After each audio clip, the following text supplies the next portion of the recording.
we can. Each man must do his bit. Welcome to another edition of The Public Interest. My name is David Granger, and on this series of programs, we examine matters which affect Guyanese at home and in the diaspora. And this particular program will be dealing with one of the most important events to occur in Guyana over the last 100 years. Because since the end of East Indian immigration in 1917, we have not had so many migrants coming into the country. And sadly, this wave of migration is taking place at the height of another Venezuelan confrontation. So we are dealing with Venezuelan migration and Venezuelan confrontation. But many Guyanese don't seem to be aware of what the government intends to do about it. And I don't know if the government knows the danger that we face with a massive migration at a time of confrontation. And we need to look at it because we are the citizens and we have to bear the brunt and the burden of governmental mistakes which are being made in managing this massive migration. We all know that the crisis started years ago because of internal political problems in the Bolivarian Republic of Venezuela, with which we have a nearly 800-kilometer border in the west.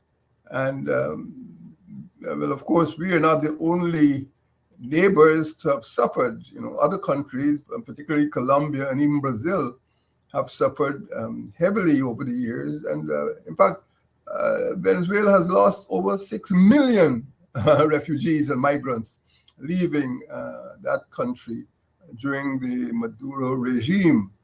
And it is probably the biggest movement of refugees on the continent of South America. And right now, among all of the migrants coming into Guyana, Cubans, Bangladeshis, Haitians, the Venezuelans are definitely the most numerous. And although the policy of our government, even from the time of the APNU-AFC coalition, has been to offer humanitarian assistance, there are different categories of Venezuelans that we need to deal with. All Venezuelans are not the same. And some are, you know, citizens of Venezuela. We assume, we don't know. The government hardly tells us these facts. Some are obviously descended from Guyanese who migrated there a couple of decades ago. They were born in Venezuela. They speak Spanish and they probably go to school, probably Venezuelan citizens. And they might very well be members of the Venezuelan army, what they call the Bolivarian Armed Forces.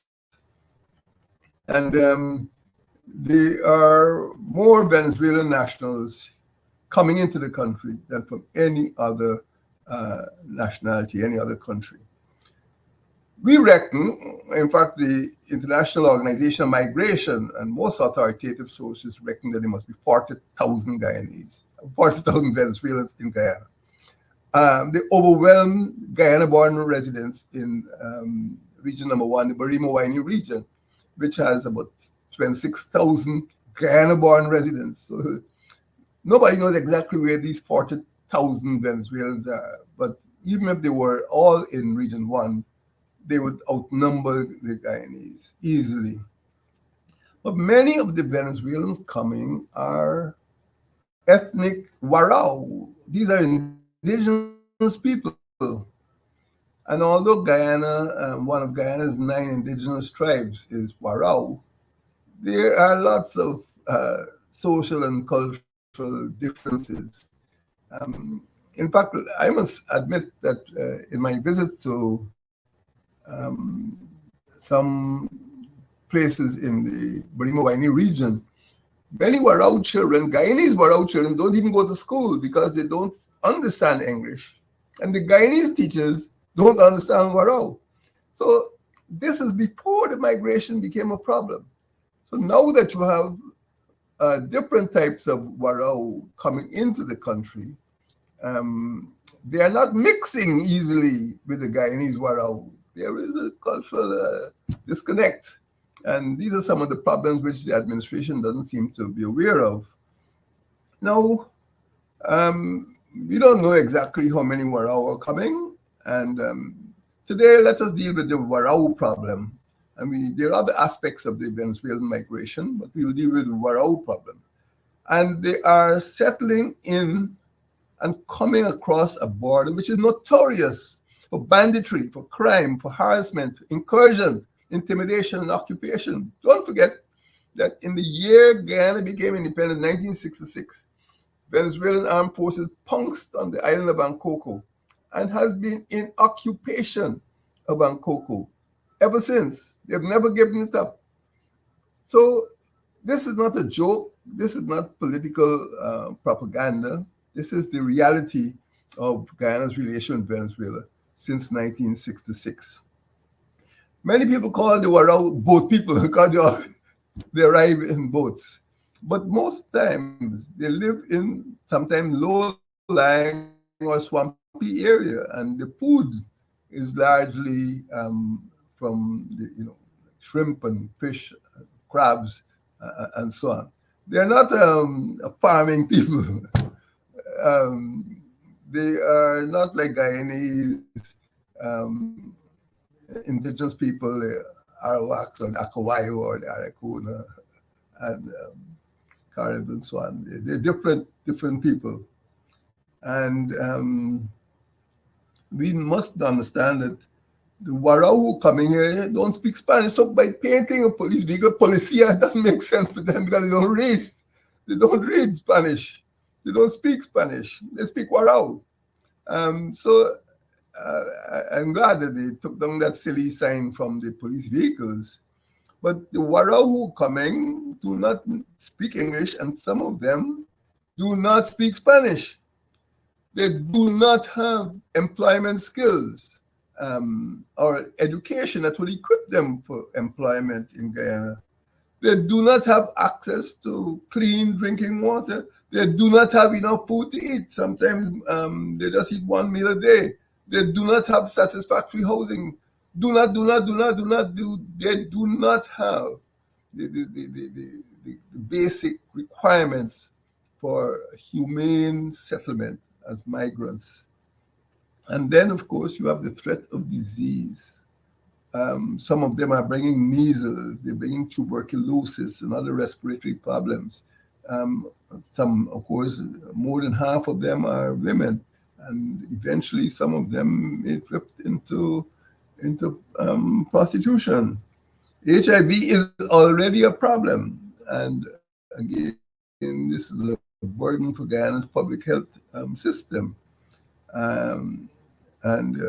Even though we have launched education campaigns about STDs, you can understand the problem. If the police force doesn't speak Warao, the police force doesn't speak Spanish, and heaven knows how you will educate these tribal migrants about STDs and HIV if there is a language barrier.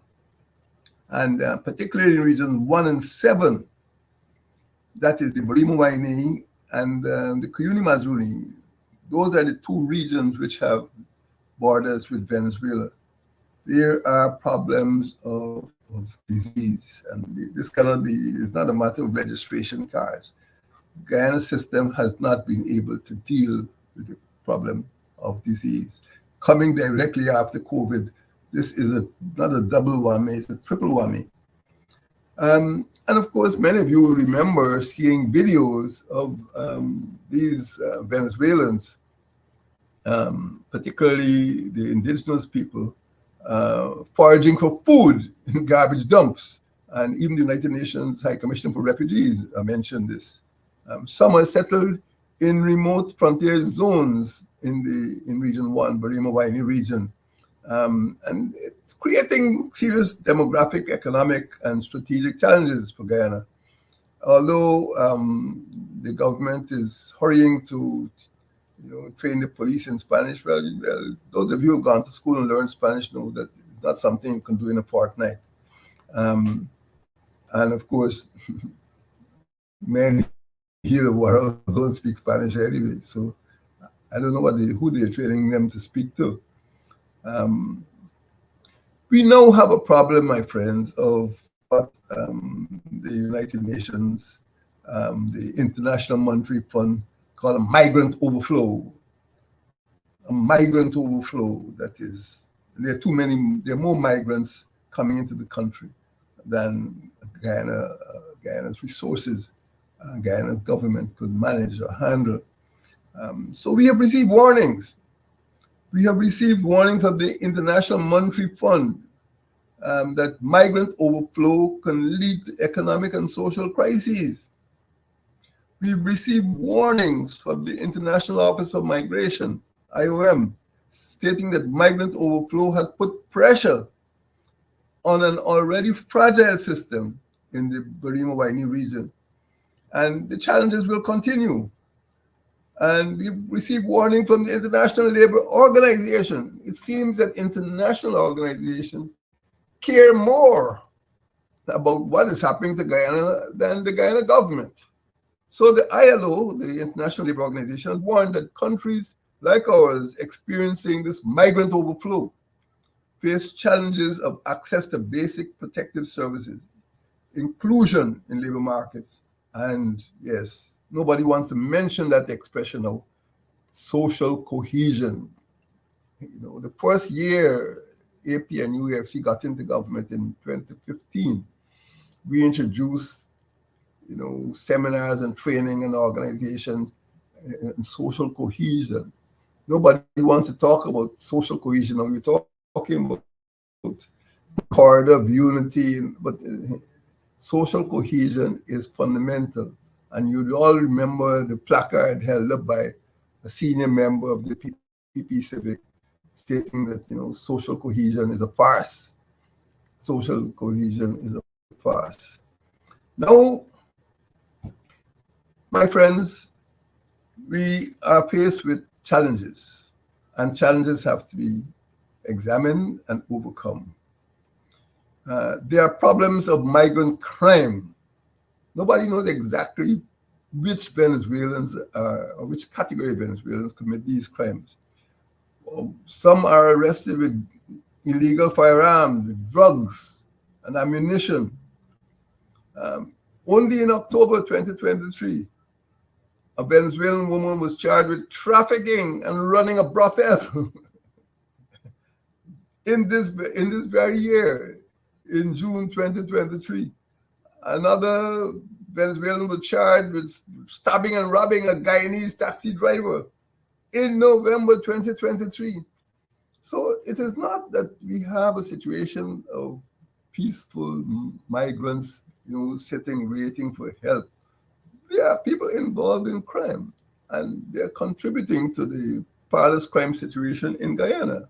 And it seems that the police don't have the bandwidth to tackle. Even if you read and listen to the commissioner in his address to the police force earlier this year, he simply and plainly stated that the police force cannot cope with hinterland crime because of the distances involved and the lack of assets.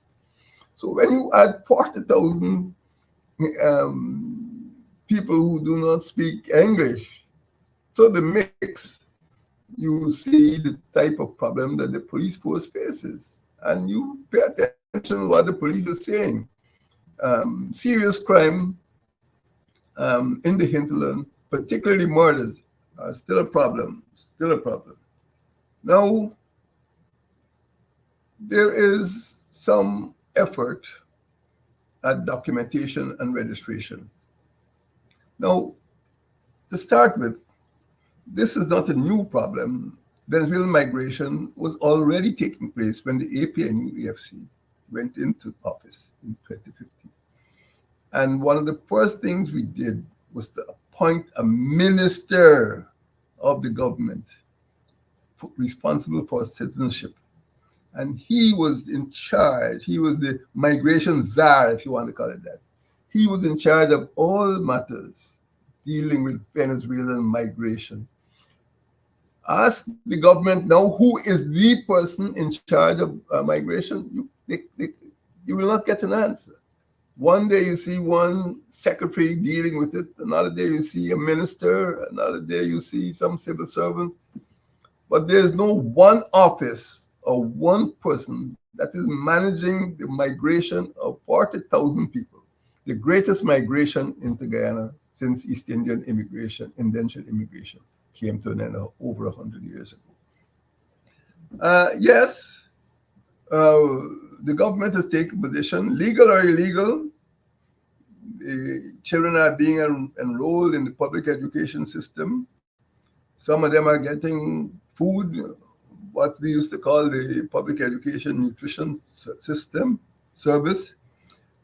Some are getting public education livelihood support, school uniform, vouchers, cash grants. Yeah, they're spending money, but who's getting it and what is the impact? One would have thought that you create a settlement or a zone where these migrants, particularly the Warao, could be encouraged to farm and produce food. So you don't have to give them hampers. They weren't living on hampers in Venezuela. Why should they live on hampers in Guyana?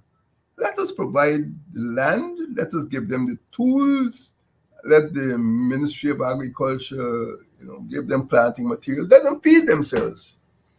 They've been here a long time. What I'm talking about started at least 10 years ago. And we must take this matter seriously. It's not a sideshow in which people are planning for 2025 elections. This is a long-term problem and it requires a long-term solution. So it is all well and good politically to say that illegal or illegal people are going to get the benefits of this governmental largesse. And we know that Venezuelans who enter the country one way or the other are encouraged. When you're dealing with Haitians, they're arrested and deported. The matter has to go to the High Court. But when you're dealing with the Venezuelan migrants, they're encouraged. They're not expelled or extradited. They are encouraged to visit the nearest immigration point of entry to be regularized. Registration made easy by roaming immigration officers who offer registration and extension of stay services. Migrants are encouraged to apply for naturalization, to obtain national ID cards. And some PPP officials have even suggested that naturalized migrants who might have had ties with persons who migrated decades ago in the 1970s and 80s should be allowed to vote. Well, that's another matter. Now you can see that the plot is unraveling.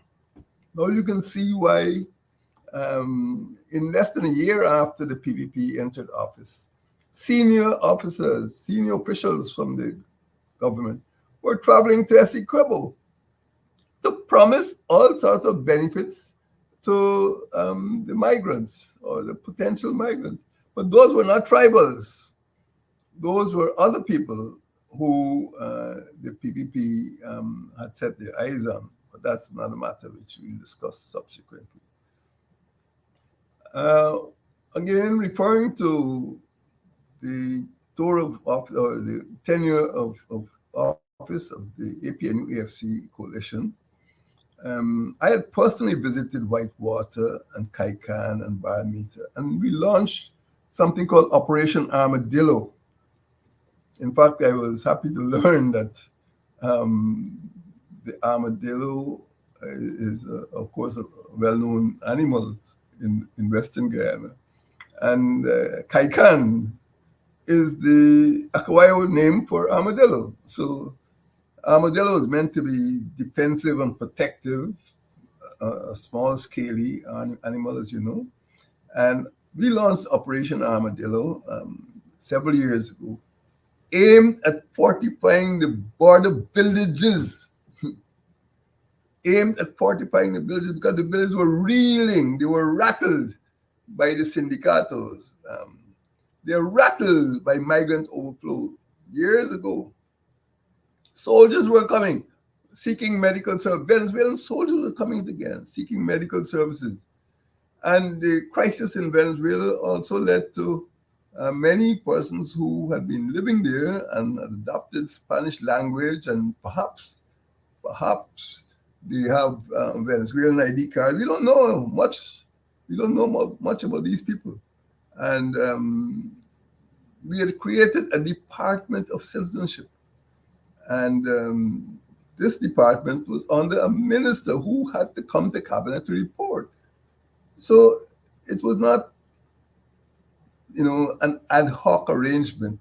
It was a formal arrangement which was directed centrally by the cabinet, and there was a minister in charge of migration.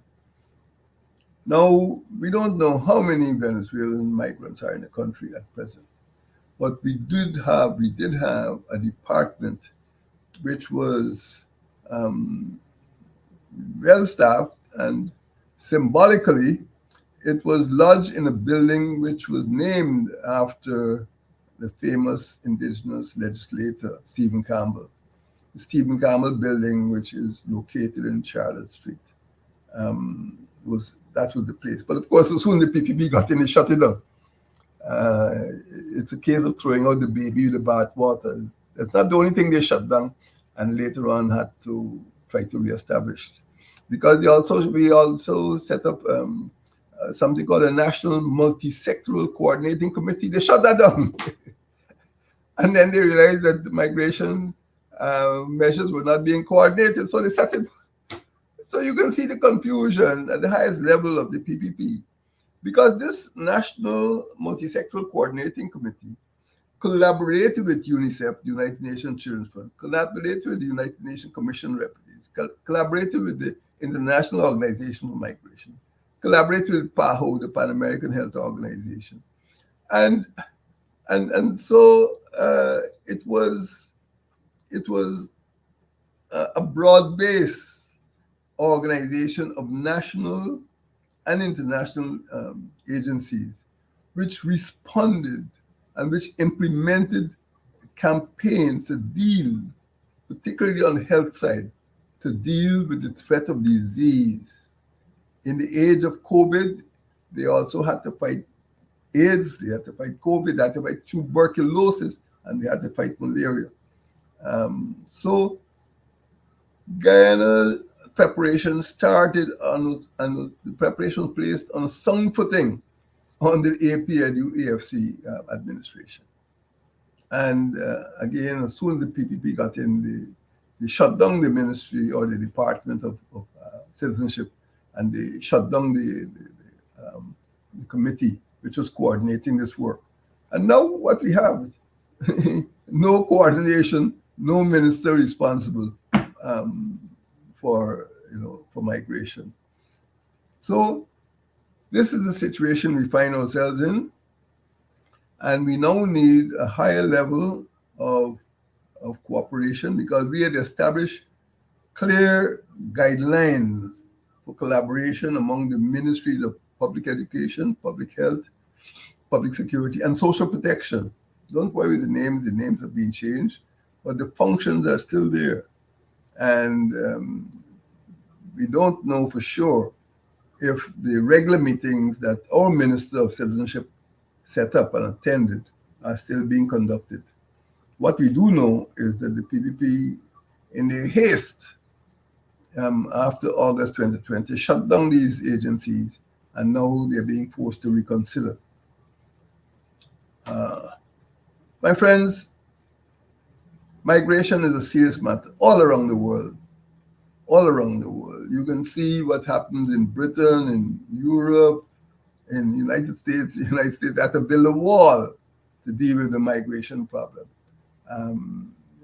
In Canada, in Libya, you have boat people it is a very serious international problem.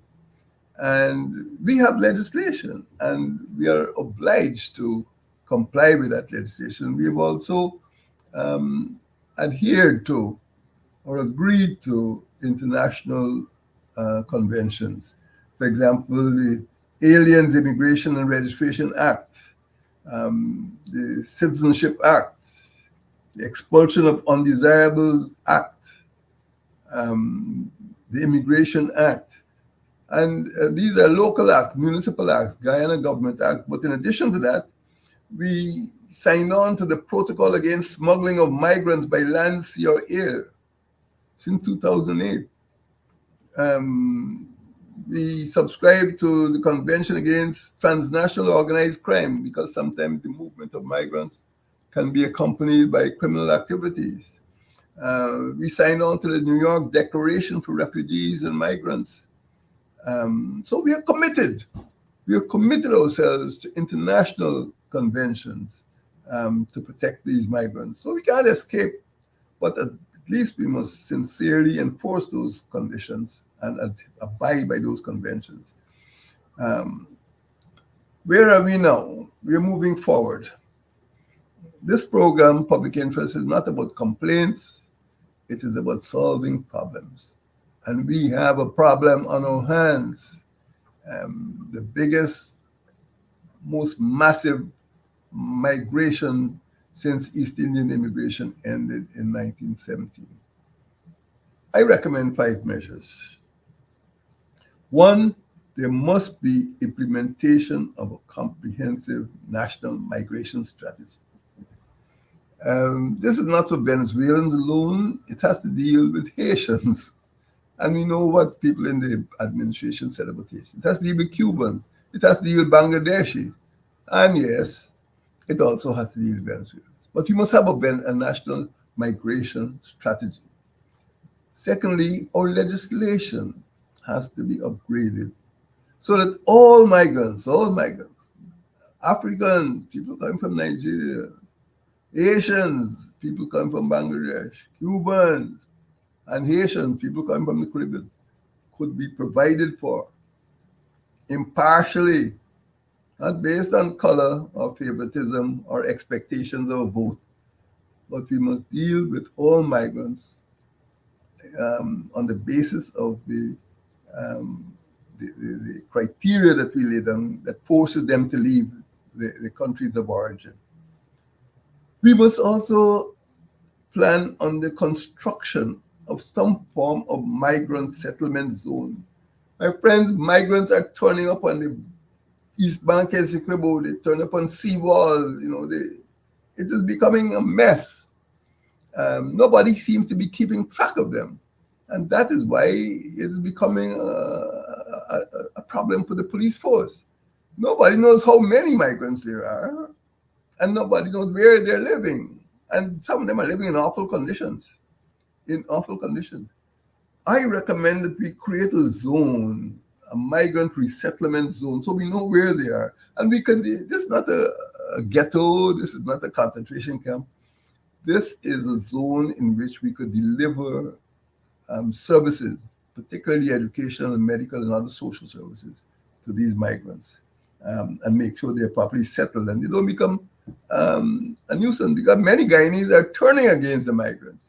They feel that the migrants are overstaying their welcome. And migrants who are destitute will behave like destitute people behave. And we don't want that. We don't want disorder.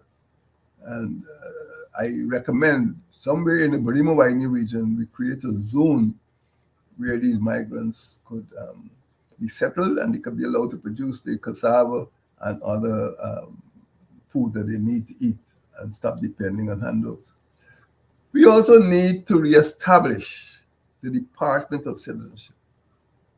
Right now, there's need for centralized control and management of this massive migration problem. And it is not being properly managed at present. And everyone can see that it is being, in some instances, mismanaged. And finally, the GDF and the GPF, the Guyana Defense Force and the Guyana Police Force, must be deployed in strategic positions along that 800-kilometer border on security duties. It is a waste of time deploying the army and police in blue polo shirts to clean up the medians in Mandela Avenue. They should not be in Mandela Avenue. They should be in Kaikan. They should be in Baramita. They should be in Whitewater. They should be at Yarakita. That is where the problems are. The problems are there, not in Mandela Avenue. So let us stop this nonsense about men on a mission. The mission is to defend Guyana. That is where the mission is. And the mission is being threatened on the borders by the Bolivarian armed forces. Let us not forget that Venezuelan migration is the most massive immigration into this country for over a century, since the end of East Indian indentured immigration ended. Migration needs to be competently managed if we are to keep our country safe, and most of all, if we are to keep our villages, those Kaikans and Baramitas and Whitewaters safe. We are concerned about the security of our nation. We are concerned about the safety of our people. And right now, we are not assured that the government is fully aware of the danger that it faces from Venezuelan migration. Thank you, and may God bless you.